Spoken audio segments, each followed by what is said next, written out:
La Voz Universal TV presenta.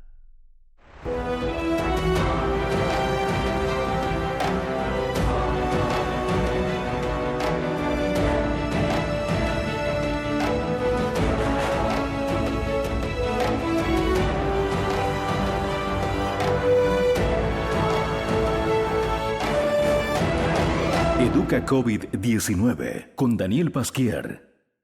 Muy buenas, estamos con el doctor Erlan Bacadíes, médico reconocido a nivel nacional e internacional, que hizo sus primeros estudios en Uruguay, para después hacer varias especialidades relacionadas con su final vocación de atender el riñón, de intensivista, nefrólogo, en Francia, en Brasil y, bueno, una larga historia profesional que vino a llenar un vacío en Santa Cruz, como cuando no teníamos agua, no teníamos luz, no teníamos teléfonos, exactamente la misma historia. Santa Cruz se tiene que buscar sus respuestas, tiene que buscar las soluciones, y en este caso, ese mundo tan amplio, tan grande de los enfermos de riñón, encontraron la solución con el doctor Erlan Bacadíes. Estamos para hacerle una breve entrevista que esperemos que sea aclaratoria, que sea informativa, pero que además convoque en este momento a un apoyo a esta institución que está pasando unos momentos muy especiales, por decirlo de alguna manera.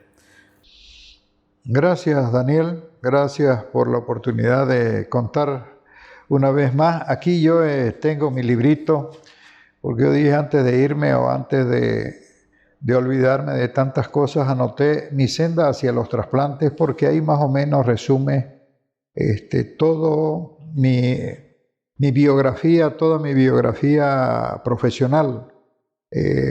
Yo estudié medicina con mucho sacrificio económico por parte de mi familia en el Uruguay, en Montevideo, y después de recibirme de médico estuve trabajando 4 meses en La Paz, en el Instituto Nacional del Tórax. Aprendí mucho sobre la patología de la altura y muchas cardiopatías propias de allá, y así como cardiología también. Después me fui a Brasil, donde hice 2 especialidades, nefrología y terapia intensiva. Llegué a ser médico asistente del pronto socorro del Hospital de Clínica. También tenía servicios privados como el Instituto del Riñón. Trabajaba con otros colegas especializados. Y 8 años después de estar en el Brasil, voy a Francia, en París. Estuve casi un año y medio, y también para hacer una pasantía tanto para hemodiálisis, nefrología clínica y trasplantes. También fui al Hospital de la Pitié-Salpêtrière a hacer diálisis peritoneal continua ambulatorial, para traer todo lo que yo podía para implementarlo, hacerlo en Santa Cruz, que no había nada. Había muy pocos pacientes dializados, estaban subdializados, sin esperanzas de trasplante, a no ser alguien que tenga suficientes recursos como para ir a trasplantarse afuera. Entonces lo que quería era eso, que dar oportunidad a los pacientes nefrópatas y todo lo que tenga que ver con la especialidad de tratarse acá, de curarse acá, de resolverse acá los problemas.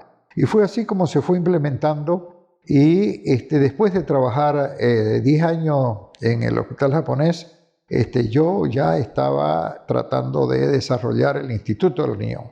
Y el Instituto del Riñón era para hacer nefrología clínica, consulta, primero de lo menos complejo a lo más complejo en la actividad médica, hasta formar, yo decía, un hospital del riñón, así como un instituto donde se haga absolutamente todo, pero fuimos yendo por paso. Primero una diálisis, un centro de diálisis. ¿Por qué? Porque para pensar en hacer trasplante primero tienen que haber centros de diálisis funcionando. Entonces nosotros hicimos eso acá. Después hicimos un grupo de trasplante entre médicos particulares, y nosotros fuimos haciendo la revisión de los temas de trasplante Los principales cirujanos, dentro de ellos el doctor Freddy Gutiérrez, estuvo conmigo en el Hospital de Clínicas en San Pablo, donde a solicitud, con una carta que hicimos, se le accedió a todos los trasplantes y tuvo en poco tiempo acceso a participar de muchos trasplantes, y conmigo revisábamos todos los temas en el apartamento donde yo estaba, porque mi familia estaba con mis hijos acá ya. Entonces fuimos desarrollando eso, haciendo trasplantes. En el hospital japonés no nos fue bien, las instituciones públicas tienen muchos problemas para desarrollar estas cosas complejas, que exigen de cosas inmediatas, que exigen de mucha entrega, de mucho compromiso y de trabajo en equipo. Entonces después en la clínica INCO realizábamos la cirugía desde el 92, noviembre del 92 de este año. Cumplirá 29 años nuestra primera trasplantada, que está excelente, está perfecta. Ella tuvo hijos, todo después de trasplantada, inclusive ya tenía algunos pequeños cuando la trasplantamos. Y así conseguimos hacer y transformarnos en el equipo que más trasplantes ha hecho en todo Bolivia, tanto con donante vivo como donante cadavérico. Hemos hecho, creo que 517 trasplantes. Son muchos días, muchos feriados, muchas horas de trabajo hacer eso, sobre todo cuando el equipo era pequeño al inicio. Significaba mucha entrega, mucha dedicación para hacer eso. Y después de una etapa experimental también, hicimos riñón principalmente en perro y después vino hígado, hicimos en cerdo. Y todo eso corrió bien porque para operar gente teníamos que operar muy bien primero en animal, en la fase experimental. Nos fue yendo todo muy bien, hemos ido sin problema, y los problemas han sido externos al equipo, siempre, siempre, tanto a nivel local como sobre todo departamental, ¿no? En la medida que Santa Cruz se fue copiando los sistemas administrativos y demás cosas de Bolivia, la cosa no le fue yendo bien a Santa Cruz, ¿no? Entonces todo se ha ido dificultando y ahora está más difícil hacer trasplantes. Por eso yo decía ahora que el Instituto del Riñón, que cumplió 35 años en marzo de este año, o del año pasado, creo, sí, del año pasado, cumplimos 35 años y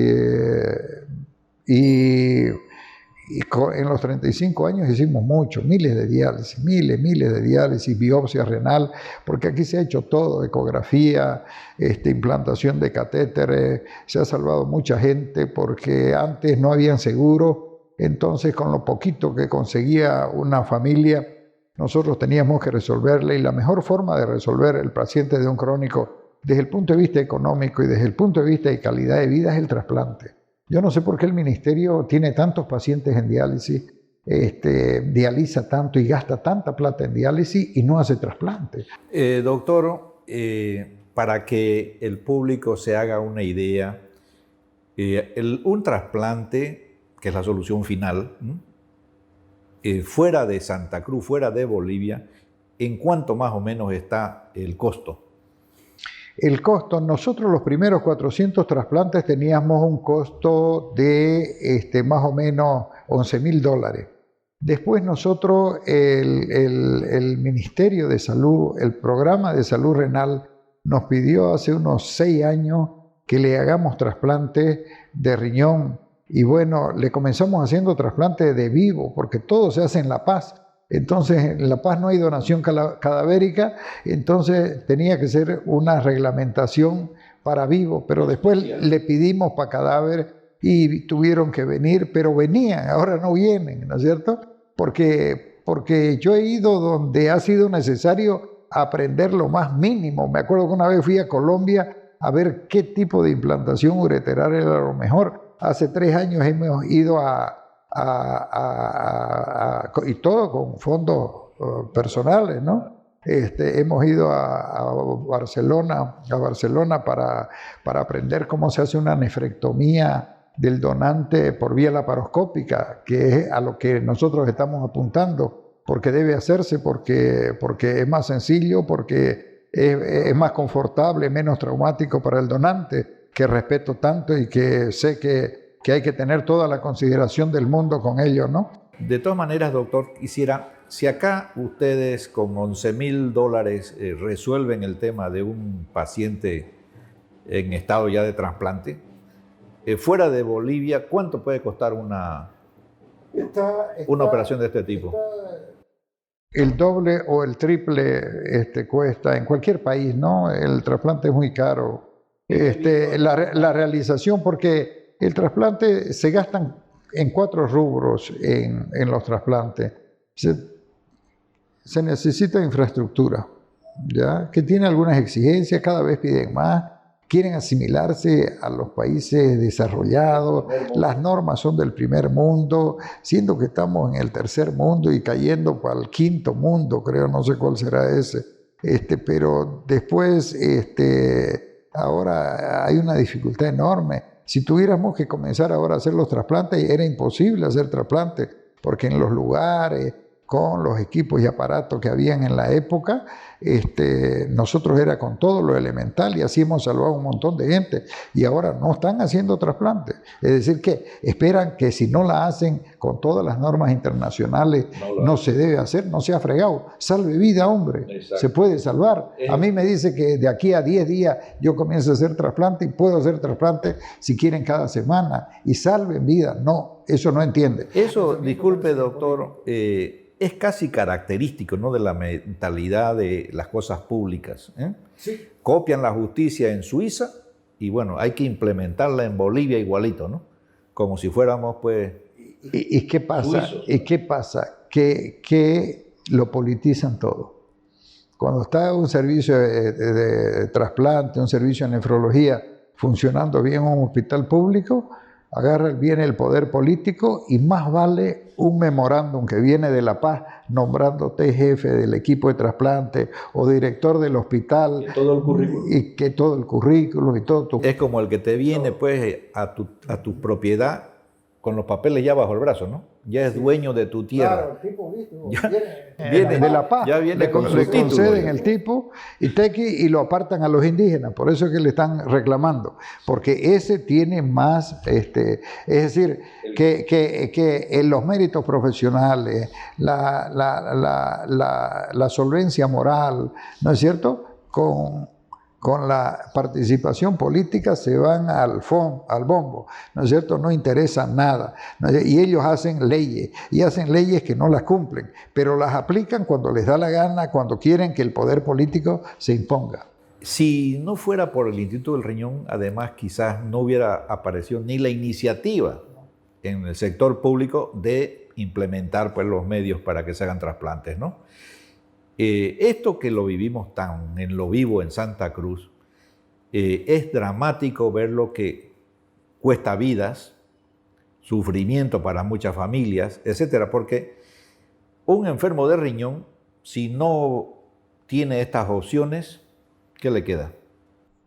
El paciente que no le funcionan los riñones tiene 3 opciones: dializa, trasplanta o se muere. La diálisis es penosa, es cara. Un año de diálisis es el costo del primer año de diálisis, incluido el trasplante. Y después el trasplante cuesta la mitad o la tercera parte y le da una calidad de vida extraordinaria. Yo ahora la traigo a la paciente que tiene 29 años de trasplante y no van a darse cuenta nunca, ni por el examen del abdomen siquiera, porque no se nota nada, ni la cicatriz siquiera del trasplante que tuvo esa señora. Nos comentaba hace un momentito de que tiene pacientes que han pasado por el trasplante y sobreviven con buena salud, con todo funcionando bien. ¿Por cuántos años ya tiene el caso más antiguo? Bueno, la primera trasplantada está viva. La primera. 29 años, va a cumplir el 21 de noviembre. 29 años. Haciendo vida normal. Normal, total. Toma 2 o 3 comprimidos al día y nada más. Menos que un hipertenso. Menos que un hipertenso. Y no es hipertensa. Creo que está pareciéndole porque ya tiene... Ella se trasplantó a los 23 años más 29, son 50 y tantos. Sí. Ya tiene, ¿no? Entonces, va a cobrar su bono dignidad en plenitud. Sí, eso son las grandes ventajas. El trasplante, yo digo, es algo fantástico y le hace muy bien a la sociedad, porque el trasplante es siempre y tiene que ser siempre producto de la solidaridad humana, ¿no es cierto? Y el hecho de donar es un acto que nos hace tanto bien a los seres humanos, que nos despoja, y que sirve y que contagia. Se hace una cultura del bien. ¿Por qué? Porque donar algo y donar un órgano, sea de vivo o sea de cadáver, pero el sacrificio del vivo es muy grande. Por eso es que nosotros desarrollamos mucho la donación cadavérica, porque para no sacrificar a un donante vivo, ¿no? Que es una cirugía grande, me imagino los sustos, el miedo y todo lo que le debe venir al donante, y que no deja de ser una cirugía que el primer día duele bastante, pero después el bienestar y todo es tan grande que los donantes se olvidan, como se olvida la mujer del parto, ¿no? Duele tanto, dice que es tan grande el dolor de un parto, pero las mujeres igual al año ya están listas, claro, se olvida de todo. Y todo. Dicen, no te quiero ver más, ¿no? Y al año siguiente estamos otra vez en lo mismo, ¿no? Doctor, importantísimo el aporte a la medicina nacional con este trabajo que ha desarrollado en el Instituto del Riñón. Pero desde el punto de vista institucional, ¿qué hemos avanzado? ¿Qué ha hecho el Estado Nacional? Bueno, por este boliviano sufrido que siempre o le falta terreno, o le falta seguro de vida, o le falta pues... No tenemos nada, pues la verdad, ¿no? Y por último no tenemos ni riñón, que ya es la tuti eso, ¿no? Entonces, detrás ha venido el Estado. ¿Hasta qué punto ha conseguido, dónde hay ahorita centros o instituciones públicas que hagan trasplante, por ejemplo? Fuera de La Paz, me imagino, porque todo primero... No, en La Paz no se hace. No, en La Paz debe ser el lugar donde menos trasplantes se hacen. Y de cadáver peor. ¿Ya? El occidente, nosotros hemos hecho más de 250 trasplantes de cadáver, solo el equipo nuestro.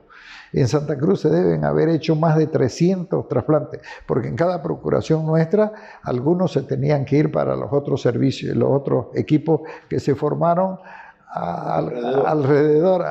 Es decir, nosotros procurábamos órganos, entonces ellos tenían algún paciente para trasplantar y había que darles la compatibilidad. Gran satisfacción de todas maneras, doctor, ¿no? Gran satisfacción, todo. Es como enseñar, por ejemplo, todos los otros centros de diálisis, la mayoría de los médicos y enfermeras han hecho un diplomado aquí, ¿no es cierto? Nosotros queríamos tener residencia aquí, pero siempre faltó estabilidad de estas instituciones porque estamos en Bolivia, ¿no? Estamos en un periodo, exactamente, estamos en un periodo muy especial en el país, donde además como que se han multiplicado las dificultades, ¿no? Sí. Si antes habían obstáculos, ahora hay súper obstáculos. Sí. Y lo que hay menos todavía es seguridad, para decir mañana tengo esto, mañana voy a hacer esto, y que eso pues tenga ciertas garantías de que se va a poder hacer, ¿no? Que se puede planificar. Que se pueda planificar. En este momento el Instituto del Riñón, ¿qué problema tiene fundamentalmente con seguros del Estado, seguros? Sí, ahora por ejemplo, antes nosotros, para hacer trasplante, ¿cómo se llama? Credenciados, los que dicen en Brasil credenciados, a los que están autorizados. Los que están autorizados eran los equipos y por eso le hicimos trasplante al ministerio. Pero después eso pasó a las clínicas. Y cuando pasó a las clínicas, ¿no es cierto? La clínica, por supuesto, hizo convenio con la clínica INCOR. Entonces la clínica INCOR quiso conformar otro equipo con otros nefrólogos, pero han hecho 3, 4 trasplantes en 2 o 3 años.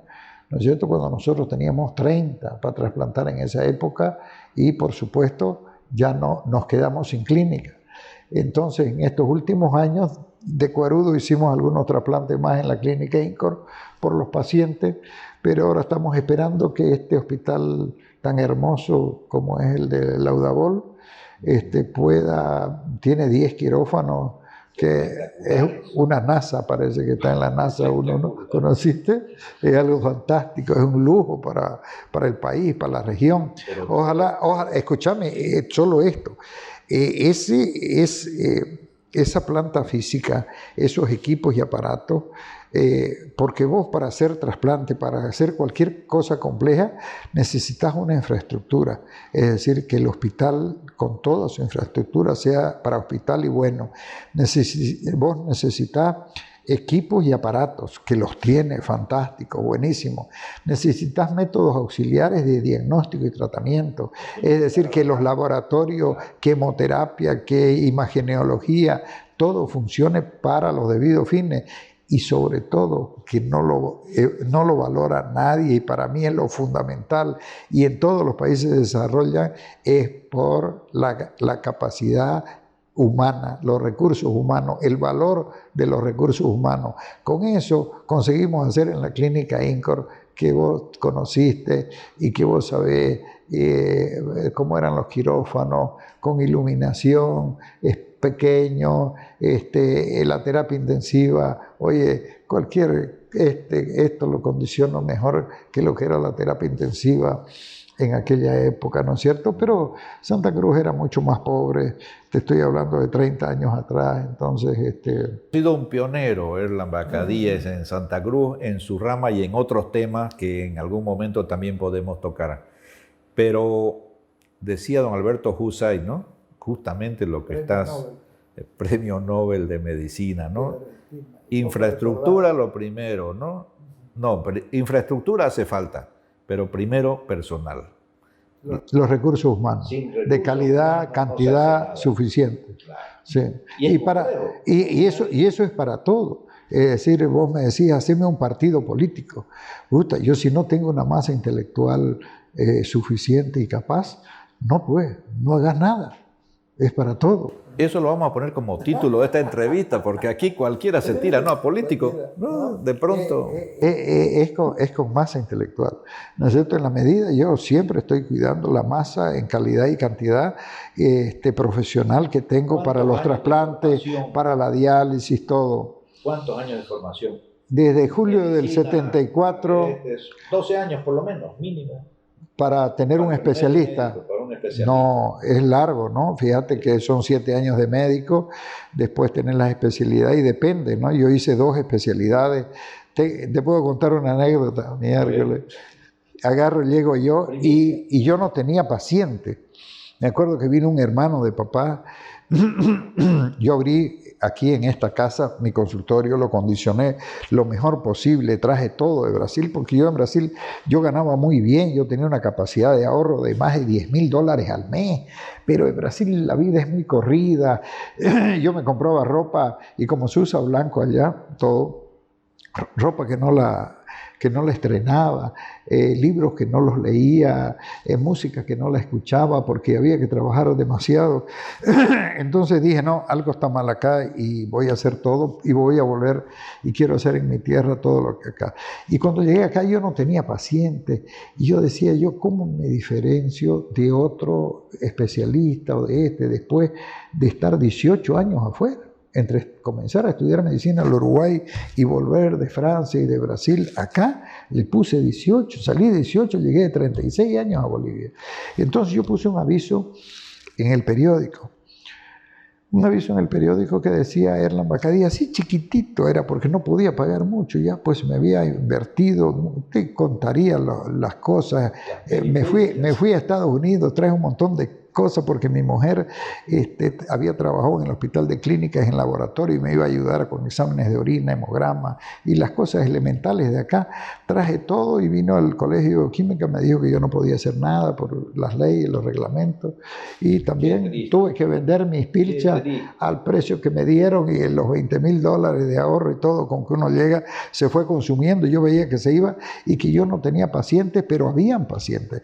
Me decía, es que no, la infección urinaria lo trata el ginecólogo, el otro lo trata el urólogo, la hipertensión. No, le dije, yo siempre he tenido cardiólogos que han sido mis pacientes en hipertensión. Y entonces el colegio médico resulta que me iba a sancionar. más o menos lo que está pasando ahora, me iba a sancionar porque no era ético que yo ponga que me había especializado 11 años. Pero me salvó un colega que llegó a la reunión de la comisión de ética y estaban ahí en el colegio médico y dice, ¿y qué están discutiendo? No, es que este Bacadíes, mira, ha puesto su aviso que de 11 años y no es ético, se especializó y listo, tenías que poner. Hay medidas de los grupos gremiales que son mediocridad pura, ¿no es cierto? Que las personas declaradas, en lugar de promoverlos ellos, lo tratan de disminuir. Entonces, ¿sabes qué dijo? Pero déjenlo. Llegó el tipo y dijo, yo no lo conocía, pero déjenlo al tipo ese, dijo, este debe ser un burro de tanto. Sí, claro, sí, una especialidad que se hace en 2, 3 años máximo, dijo, la lleva a 11 porque no le da el ceso. Pero no llegaste al punto, porque en eso he sido testigo, de que te entre un grupo de estos y te entren a tu consultorio para evitar que estés trabajando. Es una cosa demencial, ¿no? Y lamentablemente es gente además conocida, ¿no? ¿Por qué? Porque es demasiado especializado, porque lo que él sabe no lo sabe nadie y porque además lo estudió en una especialidad que acá no estaba reconocida. Entonces, bueno, vos tenés rodilla, no tenés cabeza, entonces, ¿cómo vas a trabajar en la cabeza? O sea, cosas que lamentablemente se daban con mucha frecuencia, creo que han disminuido un poco. Hay muchas especialidades en el exterior que no existen todavía en Bolivia. Y bueno, si una persona se especializa en eso, no puede ejercer en este país. Fui el primer médico que llegó con los 2 títulos de especialista. Terapia intensiva allá y nefrología aquí por la Asociación Médica Brasilera. No fue cualquier cosita, ¿no es cierto? Y el de terapia intensiva me lo concedieron por proficiencia curricular, se llama allá. Es decir, cuando vos tenés sobrados méritos en la especialidad, no precisas dar examen ni nada para ser especialista, ¿no? Para que te den el título de especialista. Doctor Bacadíes, si nos ponemos a hablar de Bolivia, nos echamos a llorar, ¿no? Porque tanta dificultad. Ahora mismo, termina un médico su carrera, ya dio todas sus materias, etcétera, tiene su título, pero para abrir su consultorio es más o menos 1 año y medio. Porque el consultorio tiene que tener no sé qué, luces, medidas, cita. Es una cosa. ¿Y quién se lo pide eso? Los mismos colegas. Es increíble. Porque colega es el que está de funcionario allá, colega, y no corrigen la norma, que es tan estúpida que verdaderamente sería para sacarlos de funcionarios a todos, ¿no? Bueno, doctor, ¿cuál es ahorita mismo la situación del riñón? ¿Atiende pacientes de la caja, del seguro? ¿Qué es el tema que está ahorita apremiando resolver en el Instituto del Riñón? Bueno, yo creo que la Caja Nacional y el Seguro Universal de Salud, que los dos dependen de la paz, pues, depende del centralismo, parece que hay algo contra mi persona, ¿no? Pero seguro, pues. Pero seguro, pues. Porque... Un líder cívico, un médico competente, encima cruceñista, pues, reconocido y destacado, ¿no? Entonces, es lógico que le hace urticaria. Porque ahora hubo un concurso que los pacientes lo anularon el anterior y querían que yo no me presente. ¿Por qué? Porque hay cosas sospechosas. Por ejemplo, tengo una funcionaria que llegó tarde con el paquete y está filmada y todo, dijo que estaba mal. Es decir, que de ninguna manera se justificaba que llegue tarde con la propuesta nuestra para concursar, ¿no es cierto? Parece que la hicieron llegar tarde, ¿ya? Es decir, hay ciertos mecanismos que, ¿sabes qué? A veces no quiero detenerme a pensar porque no puede pensar uno en cosas malas. ¿No es cierto? Es mejor no saber ni pensar para que no te frenen en el camino. Pero se están llevando todos los pacientes en la caja. La licitación agarraron y me pusieron, doctor, la anterior licitación y los otros centros ponen tanto, es decir, ponen menos, ¿no es cierto? No le dije, no me le va a poner menos. Aquí le dije, yo tengo que pagar bien a las enfermeras, aquí yo tengo que pagar, si se les ocurre, nada raro que se les ocurra con esta crisis social que tiene, que Santa Cruz pague el doble aguinaldo y demás beneficios, ¿no es cierto? Entonces le dije, no, póngale, entonces se le puso como 9 o 12 bolivianos más por sesión de hemodiálisis. No, le dije, si no, lo perdemos, lo perdemos. Yo me dedico a hacer trasplante, me dedico a hacer consultas y listo, le dije, además no estamos aquí para cantidad ni para ganar dinero. Estamos, por supuesto que el dinero, ¿cuánto no me hubiera gustado haber ganado más dinero y tener un instituto con hospitalización y hacer trasplante? Pero imagínate vos, hay centros que se proliferan. ¿Cuánto cuesta un centro con todo lo que dice? Por ejemplo, este centro cuesta más de $500,000 de dólares, ¿no es cierto? Y que te den a vos $500,000 para que pongas un centro. ¿De dónde vas a sacar los pacientes si vos sos ingeniero, si vos sos contador? Y hay centros de diálisis donde los dueños tienen otra profesión que no sean médicos, Entonces, quiere decir que ese dinero, no sé por qué lo tienen y por qué lo invierten en este área donde es tan incierto, ¿no es cierto? Y además que si lo vas a hacer bien, es muy penoso, porque has visto las declaraciones de los pobres pacientes. Ellos tienen que confiar su vida, ellos tienen muchos problemas de salud, tienen muchos dolores, tienen muchas penas, muchas angustias, y vos tenés que soportar eso, y es duro soportar, es duro. Hay que tener mucha espalda para cargar con el peso de los pacientes crónicos. Al final se padecen todos los dolores de todos los pacientes, ¿no? Porque en algún momento, como dicen muy bien, termina uno que tiene úlcera, le pasa pues todos los dolores de los pacientes. Capacidades físicas de todo tipo. Sí. Todo lo que quisiéramos es que Santa Cruz vaya ganando en más autonomía para poder tomar no solamente decisiones políticas, ¿no?, sino situaciones como esta que son, diríamos, de la práctica de la vida diaria y que tienen dificultades para resolver justamente en las instituciones reguladas por el Estado. Todo pasa por el Estado central, es asombroso. Una vez me dijeron, doctor, ¿y contra qué hay que ir con el Estado boliviano? Contra el centralismo. Es decir, lo que hace daño, te das cuenta, y hay que eliminar la concentración del poder económico y del poder político. Es mucho el poder político que tiene La Paz. Es mucho el poder económico que maneja los gobiernos desde La Paz. ¿Te das cuenta? Es decir, Teófilo Caballero, y eso me sirvió mucho, que aprendí con él, la concentración del poder. Manejan entre el 89 y a veces el 91, 92% del presupuesto general de la nación para las gobernaciones, para 10 universidades, 9 gobernaciones y 300 y tantos municipios. Los tipos designan nada más que el 9% del presupuesto. Es decir, y todavía dicen que administramos mal, que esto, que los otros. Y sabes una cosa, que con el federalismo y los principios federales, ¿no es cierto? Es decir, son tan buenos que si los hacemos bien, pero necesitamos algunos prerequisitos, que uno de los fundamentales y una condición sine qua non del federalismo es la confianza. Y necesitamos recuperar la confianza. Fíjate que nadie confía en nadie. Eso es peligroso. Eso debería ser preocupante para todos los gobernantes, ¿no es cierto? Porque no podés vivir sobornando todo el tiempo o vivir con el Jesús en la boca porque te van a quitar la confianza o algo.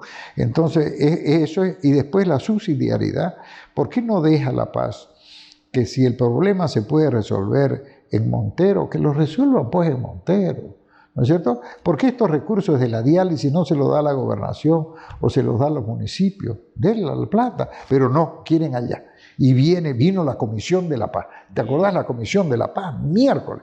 Llegaron los juristas de la paz a la miércoles. ¿Qué nos van a pedir? Ellos saben de todas las leyes y nosotros sabemos hacer las cosas bien, pero no sabemos si estamos dentro o fuera de la ley, porque tienen miles de reglamentos, ¿no es cierto? Trabajan con funcionarios que no son ni bachilleres, ¿no? Así es. Así. Esto, aparte de grato, bueno, ha sido una oportunidad para introducirnos en un mundillo que bueno, requiere horas, horas y horas, pero sobre todo nos preocupa que detrás de esto hay enfermos, hay sufrimiento, hay dolor y hay muertes, ante lo cual parece que el Estado central no tiene piel, no tiene sensibilidad ninguna. Como en otro tema, estamos pasando el COVID todavía y no sabemos ni cuántos mueren, ¿no? Porque es falsa la estadística que recibimos todos los días. No puede ser cierto, pues, los números que estamos leyendo. Una vez más, bueno, el ejemplo del doctor Erland Bacadíes es valioso para la comunidad cruceña. Tenemos que luchar, tenemos que enfrentar este centralismo que de alguna manera ahoga a todo el país. Porque si con Santa Cruz se hace esto, imaginémonos lo que será pues en Tupiza o en Pando, en el Beni, ¿no? Estar prácticamente aislados del mundo y sin que nadie le pueda ayudar nada. Sin voz ni voto. Sin voz ni voto, abandonados. Bueno, doctor, muchísimas gracias por este tiempo. Vamos a volver de nuevo, a requerir de unos minutitos. Algo mejorará, como dicen, ¿no? Algo vamos a... No, siempre se puede hacer algo, Daniel. Siempre se puede hacer algo y como dicen, ¿no? Si un proyecto no va, pero uno está absolutamente convencido, hay que comenzar siempre de nuevo, hay que persistir. Y estamos en la lucha hace ¿cuánto? 30 años o más. Entonces, no nos queda tiempo. Entonces, pero no, hasta que mientras tengamos aliento, sigamos tratando de enderezar la cosa. Pensemos en proyectos de mayor dignidad para la gente. El boliviano necesita vivir mejor, necesita más certeza, necesita contar con gente que se preocupe por su salud, que se preocupe por su vida, ¿no? Y que se preocupe por todo lo que necesitan las personas y que le den oportunidades para llevar una vida digna. Eso es lo importante. Y hemos aprendido eso, hemos venido luchando por mejorar las cosas, por cambiar las cosas, y puede ser que no haya, como decían los viejos, que no haya mal que por bien no venga. Muchas gracias. Recogemos con especial atención las últimas palabras del doctor Erland Bacadíes a la comunidad cruceña, a la comunidad boliviana. Muchísimas gracias. Gracias, Daniel. Educa COVID-19 con Daniel Pasquier.